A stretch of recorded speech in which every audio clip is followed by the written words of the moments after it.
Oliver ने जिस function के लिए मुझे बुलाया था वो खत्म हो गया तो मैं चली आई।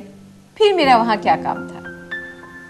लेकिन तुम इतनी परेशान, इतनी टेंशन में क्यों लग रही हो? मैं टेंशन में? नहीं नहीं, मुझे क्या टेंशन है, मुझे कोई टेंशन नहीं। आपको ऐसा लग रहा है, ऐसी कोई बात नहीं है। ऐसा तो नहीं है मारिया, तुम मुझे धोखा नहीं दे सकती। मेरी एब्सेंस में तुम क्या कर रही थी इसका पूरा अंदाजा है मुझे। I am sure about you. देखो ब्रिगेड, तुम्हें मुझ पर शक करने की आदत पड़ गई है। ये आदत तो तुमने ही पैदा की है मारिया। तुम्हारी जो एक्टिविटीज मेरे अगेंस्ट रहती हैं, जो तुम हमेशा मेरे खिलाफ प्लानिंग करती रहती हो, तुम पर हमेशा डाउट रहता है। तुम मेरी सिस्टर होकर मुझ पर इतना डाउट करती हो, ये अच्छी बात नहीं है। मेरे साथ बहन का कौन सा रिश्ता तुमने निभाया है मारिया? मैं यहां से गई तो तुमने सोचा तुम्हें पूरी आजादी, पूरी फ्रीडम मिल गई, तुम जो चाहे वो कर सकती हो। मैं ऐसा कुछ नहीं कर रही थी, तुम्हें खामखा मुझ पर शक हो रहा है। तुम पासपोर्ट ढूंढ रही थी या नहीं?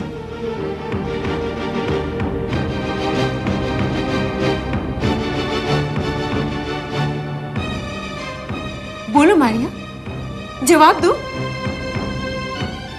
चुप क्यों हो गई? तुम मेरी एब्सेंस में पासपोर्ट ढूंढकर एलन को अपने साथ इंडिया ले जाने की तैयारी कर रही थी या नहीं? तुमने मौके का फायदा उठाना चाहा, लेकिन ऐसा हो नहीं सका। और कान खोलकर सुन लो, ऐसा कभी हो भी नहीं सकता। तुम्हें ढूंढने से भी पासपोर्ट नहीं मिलेगा।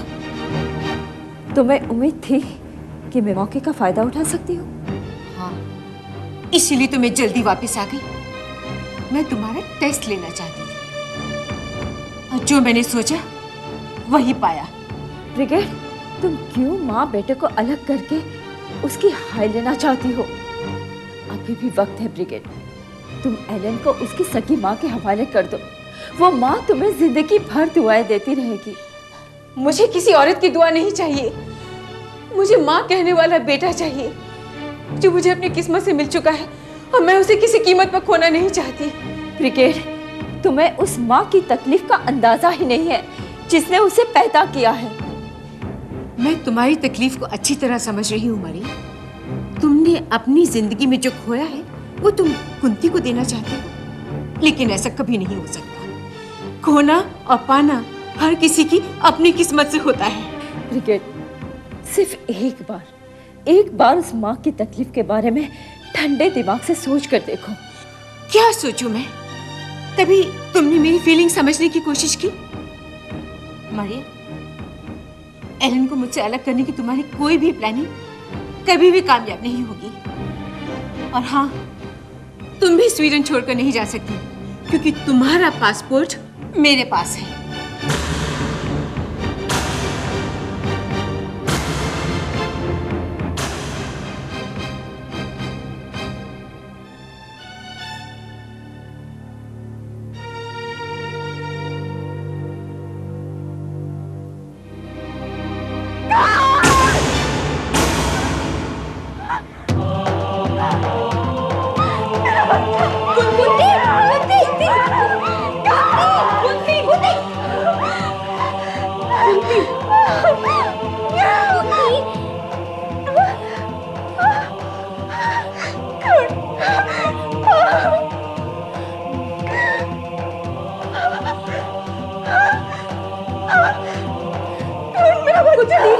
कुंती, अचानक तुम्हें क्या हो गया?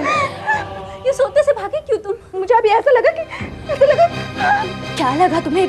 साफ बोलती क्यों नहीं? माया, मैं अभी सो रही थी ना, तो मुझे ऐसा लगा जैसे मेरा बच्चा मेरे बगल में है, मेरे पास सोया हुआ है। लेकिन जब मैं जागी तो वो वहाँ नहीं था। कुंती, तुमने जरूर कोई सपना देखा होगा। तुम दिन रात करण के बारे में सोचती हो ना, इसीलिए तुम्हें ऐसा महसूस हुआ होगा। नहीं मोनिका, मुझे पूरा विश्वास है। मैं जब नींद से जागी तो मुझे ऐसा लगा जैसे मेरा बच्चा मेरे पास है, इसी आश्रम में। मैं झूठ नहीं बोल रही हूँ, मैं सच। कुंती, तुमसे बहुत दूर जा चुका है और ये करण का ही ख्याल है जो तुम्हें इस तरह परेशान कर रहा है। लेकिन मुझे ऐसा क्यों महसूस हो रहा है कि मेरा बच्चा यही मेरे पास है?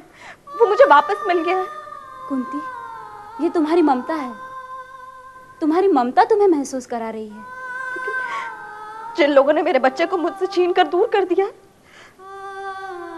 वो लोग मेरी ममता क्यों नहीं महसूस कर पा रहे हैं?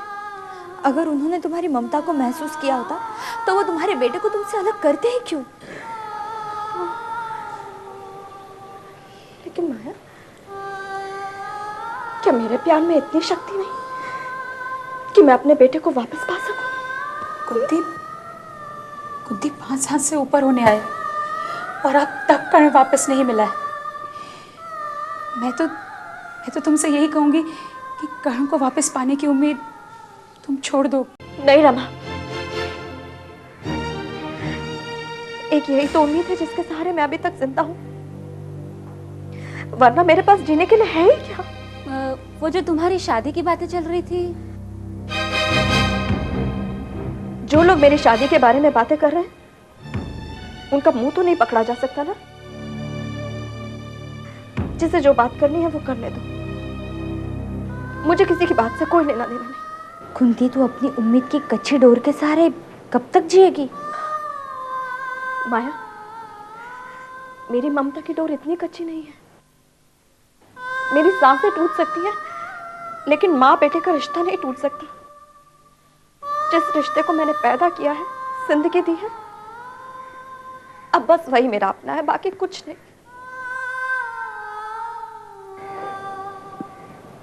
ये जो शादी का माहौल दिख रही है ना तुम, ये सिर्फ एक माँ की ममता की परीक्षा है। जानती हो, आज तक मैंने कोई रिश्ता नहीं निभाया, न बेटी का, न बहन का और ना ही पत्नी का, लेकिन माँ के रिश्ते को मैं मरते दम तक निभाऊंगी। और उस रिश्ते के बीच में मैं किसी को नहीं आने दूंगी, किसी को नहीं।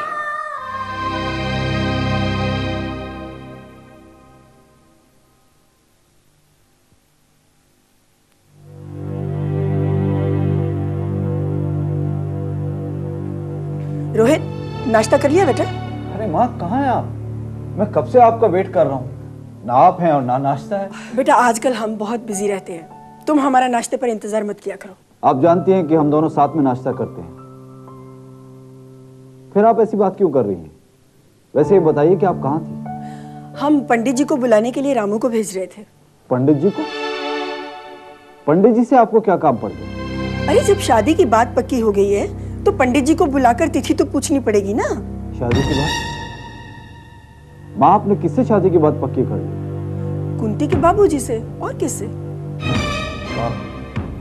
आप जिद में आके गलत कर रही हैं। रोहित, हमें तुमसे ये नहीं पूछना है कि क्या सही है क्या गलत है।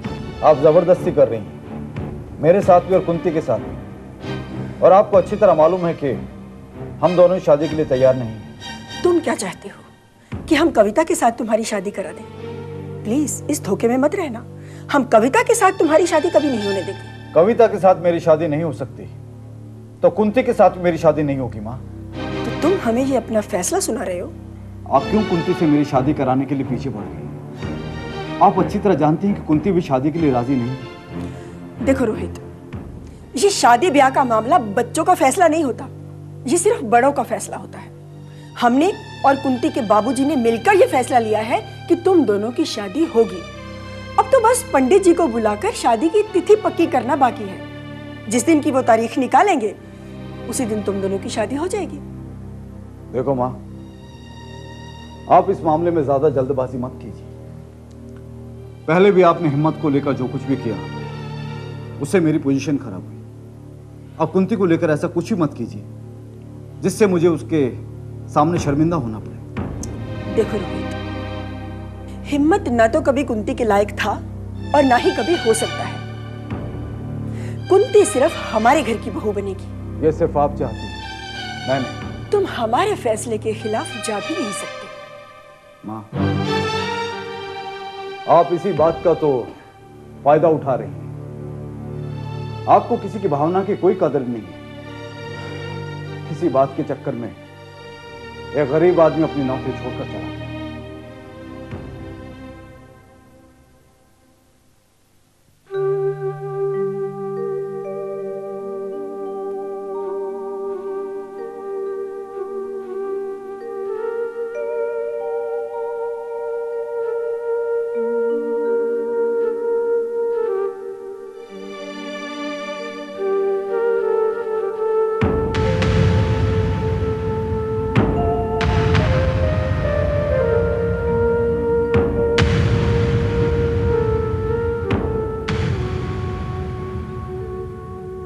चलिए, आपने मेरे बुलाने का मान तो रखा, वरना तो मैं सोच रही थी कि पता नहीं आप आएंगे भी या नहीं। उस दिन सरला दीदी से तो यही कह के गया था कि आज के बाद आश्रम नहीं आऊंगा, लेकिन आपके खातिर ये कसम तोड़नी पड़ी। अच्छा, ये मैं क्या सुन रही हूँ? क्या? आपने नौकरी छोड़ दी? हाँ कुंती जी, वो मजदूरी छोड़ दी मैंने। जहां काम करके इज्जत न मिले वहां काम करके फायदा क्या? लेकिन आपको नौकरी पर तो मिस्टर रस्तोगी ने रखा था ना, आपको उनसे कुछ शिकायत है क्या? नहीं, मुझे उनसे कोई शिकायत नहीं। वो तो बहुत अच्छे इंसान है। मेरा इस्तीफा देखते ही मेरे घर तक चले आए, भैया को समझाया, मुझे ऑफिस में बुला के समझाया। जब कंपनी के कर्ता धर्ता आपको समझा रहे हैं तो आप ये बात मानते क्यों नहीं? क्या आप जानते नहीं कि आपका अपने पैरों पर खड़ा होना कितना जरूरी है? कुंती जी, सब जानता हूं मैं, सब समझता हूं मैं, और मेरे लिए अपना पेट भरना इतना मुश्किल थोड़ी। किसी इंसान के लिए सिर्फ अपना पेट भरना ही बड़ी बात नहीं है हिम्मत जी। और आप कब तक दूसरों पर इस तरह से आश्रित रहेंगे? और आपको ये बात पता है आजकल नौकरी पाना कितनी मुश्किल बात है? कुंती जी, मजदूरी कोई नौकरी थोड़ी, वो तो कभी भी कहीं भी मिल जाएगी। जो नौकरी आप इतने दिनों से कर रहे थे, उस नौकरी को यूं छोड़ देना, इसमें आपकी कमजोरी है। और अगर ये नौकरी आपने मिस्टर रस्तोगी की माँ जी की वजह से छोड़ी है, तो इसमें आपकी हार है और उनकी जीत। वो तो यही चाहती थी। कुंती जी, अगर वो यही चाहती थी तो मैं वहां कितने दिन काम कर पाता? वो तो मुझे कभी भी निकाल के बाहर कर देती। वो तो अच्छा हुआ कि मैंने उन्हें ये मौका नहीं दिया। अच्छा, मिस्टर रस्तोगी ने आपसे क्या कहा? यही कि वो मेरा त्याग पत्र स्वीकार नहीं करेंगे, मुझे काम पे आना ही होगा। हिम्मत जी, मैंने भी आपको यही कहने के लिए बुलाया है कि आप काम पे लौट जाएं। देखिए, इस दुनिया में आपको अच्छे बुरे हर तरह के इंसान मिलेंगे। अब कहाँ कहाँ किस किस से भागते घूमेंगे बताइए? आप सही कह रहे हैं कुंती जी। मुझे भी अब लगने लगा है कि जैसे इस दुनिया में मेरे लिए कोई जगह नहीं। अच्छा होगा कि मैं स्वामी जी के साथ हिमालय चला जाऊं। नहीं हिम्मत जी, जो स्थितियां आपके सामने आ गई हैं उनका डटकर सामना कीजिए। हिम्मत जी, मैं ये बात आपको इसलिए कह पा रही हूँ क्योंकि एक समय मैंने खुद को बहुत कमजोर पाया है, और उस वक्त आप ही ने मुझे समझाया था ना कि जो इंसान अपने हालात में तपता है वो खरा सोना बन जाता है। इसीलिए मैं कह पा रही हूँ कि आप जो कुछ भी कर रहे हैं वो गलत कर रहे हैं। और जो भी इंसान अपनी स्थितियों से भागता है ना हिम्मत जी, भगवान भी उसका साथ नहीं देते। कुंती जी, आपकी बातों से बहुत बल मिला। फिर भी मैं 1-2 दिन चिंतन मंथन करूंगा, उसके बाद तय करूंगा कि मुझे काम पे जाना है कि नहीं। चलता हूं। नमस्ते।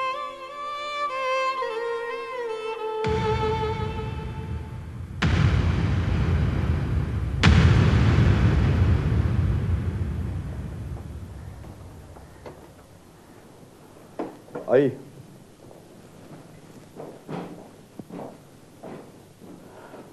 आइए बैठिए। यहां बैठ के बातें करते हैं।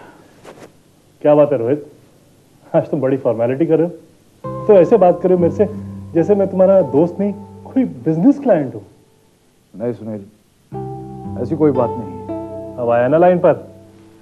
अच्छा ये बता, तू अपने गेस्ट हाउस में लेके क्यों आया? मैं तुमसे कुछ बातें करना चाहता था, और वो बात ऑफिस में नहीं हो सकती थी, तो मैंने इसलिए तुम्हें यहाँ बुलाया। बात क्या रोहित, तू कुछ परेशान लग रहा है। हाँ सुनील, मैं सच में बहुत परेशान हूं। वजह? वजह वही मेरी शादी की जो मैंने तुम्हें बताया था उसे। हाँ, लेकिन आज अचानक क्या हो गया? Any further development? माँ पंडित को बुलाकर शादी का मुहूर्त निकलवाने जा रही। क्या? हाँ सुनील, मेरी समझ में नहीं आ रहा है कि उन्हें रोकूं कैसे। उनकी बात का विरोध करो तो वो नाराज हो जाती है। इसका मतलब मामला बहुत गंभीर है। मैंने सोचा था कि मेरे एतराज करने पर शायद वो शादी का फैसला बदल दें, लेकिन ऐसा कुछ नहीं हुआ। अब तो मुझे डर है कहीं ऐसा ना हो कि वो एक दिन मेरा हाथ पकड़कर शादी के मंडप पर ना बैठा दे। तू कोई नासमझ बच्चा नहीं है। तुझे साफ साफ आंटी जी को बता देना चाहिए कि कुंती और तेरी शादी नहीं हो सकती। अरे यार सुनील, माँ को बहुत समझाया, बहुत बोला, लेकिन माँ है कि वो अपने जिद पे अड़ी। और तू तो जानता है कि मैंने आज तक कोई भी काम माँ के खिलाफ नहीं किया। लेकिन इस मामले में तुम्हें उनके खिलाफ जाना पड़ेगा, वरना बहुत देर हो जाएगी। लेकिन मेरी समझ में नहीं आ रहा है सुनील कि मैं क्या करूं। समझ में लाना पड़ेगा रोहित। अच्छा चल, मान ले तेरी और कुंती की शादी हो भी जाती है, तो क्या तू कविता को भूल पाएगा? नहीं, मैं कविता को नहीं भुला पाऊंगा। तो फिर अपने साथ साथ तू दूसरे की जिंदगी क्यों बर्बाद करना चाहता है? मैं माँ की जिद के आगे क्या करूं? रोहित, माँ की जिद की वजह से आज तक तूने कविता से शादी नहीं की। यार मुझे समझ नहीं आता, कविता से आंटी जी इतनी नफरत क्यों करती हैं? पता नहीं यार, उन्हें तो कविता का नाम भी सुनना पसंद नहीं। रोहित, एक बात कहूं, बुरा मत मानना। अगर तुम इसी तरह मां की उंगली पकड़कर बच्चे बने रहोगे तो मेरे ख्याल से तुम कविता को भूल ही जाओगे। कविता से तुम्हारी शादी कभी नहीं हो सकती। इतनी उम्र तो गुजार दी है तुमने। कविता के मामले में सिर्फ मां की बात नहीं है। मैंने कई बार चाहा कि कोर्ट में शादी करके कविता को घर पे ले आऊं, लेकिन क्या? लेकिन कविता कभी इसके लिए राजी नहीं हुई। उसका मानना यह है कि जब तक मां उसे स्वीकार नहीं करती वो मुझसे शादी नहीं करेगी। मगर कविता के विश्वास को तोड़कर तुम आज अपनी मां की जिद के आगे झुक रहे हो। लेकिन सुनील, मैं कहां झुक रहा हूं? तुमने ही तो बताया कि मां तुम्हारी और कुंती की शादी का मुहूर्त निकलवा रही है। मां अपनी तरफ से शादी की सारी तैयारियां कर रही है, लेकिन मैं इसमें कहीं भी शामिल नहीं। अगर उन्हें रोका नहीं गया तो तुम्हें शामिल होना पड़ेगा। मेरी एक बात समझ में नहीं आ रही कि आंटी जी एक कुंवारी मां को अपनी बहू बनाने के लिए कैसे तैयार हो गई। सोसाइटी क्या कहेगी, समाज क्या कहेगा? देखो सुनील, जहां तक कुंती का सवाल है, उस लड़की में कोई बुराई नहीं। ठीक है, उसके साथ ऐसा हादसा गुजरा है, लेकिन उसमें उसका क्या दोष है? वो तो हालात की मारी एक नेक और सच्ची लड़की।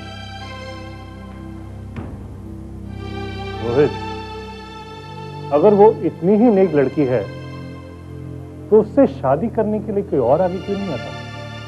सुनील, कुंती की शादी तो लगभग तय हो चुकी है। क्या? ये तो मां ने मेरा नाम लाकर मेरी पोजीशन और भी ऑकवर्ड कर दी। कुंती से कौन शादी करा था? मेरी कंपनी का एक मजदूर है, हिम्मत।